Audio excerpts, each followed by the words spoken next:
ढोरी में लोरी एकरा धीरे धीरे डाल। माल माल माल ई छै रे गजमाल। ढोरी में लोरी एकरा धीरे धीरे डाल। हाल हाल हाल रे पूछै हाल चाल। कत करे जाय छौ गोरकी सुनै ना बाबाल। माल माल माल माल ई छै रे गजमाल। ढोरी में लोरी एकरा धीरे धीरे डाल।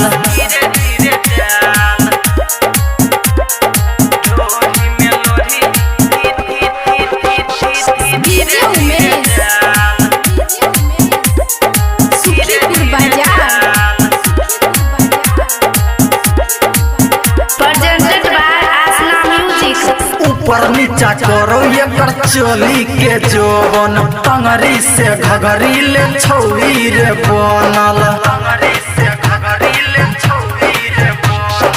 ऊपर नीचा करो एकर चोली के जोबन। टंगरी से घघरी ले छौरी रे बनल।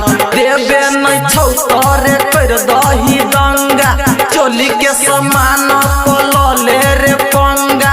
बूढ़ावा जवान का के भेलै बुरा हाल। माल माल माल माल ई छै रे गजमाल। ढोरी में लोरी एकरा धीरे धीरे डाल। माल माल माल ई छै रे गजमाल। ढोरी में लोरी एकरा धीरे धीरे डाल।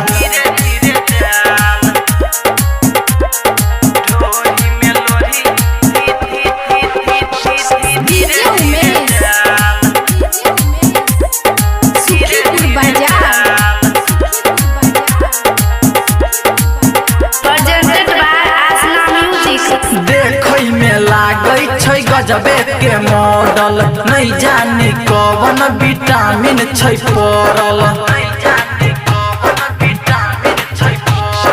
देखै में लागै छै गजबे के मॉडल नहीं जानी कौन विटामिन छै पड़ल। छम छम छमकै छै एकर पैजनिया।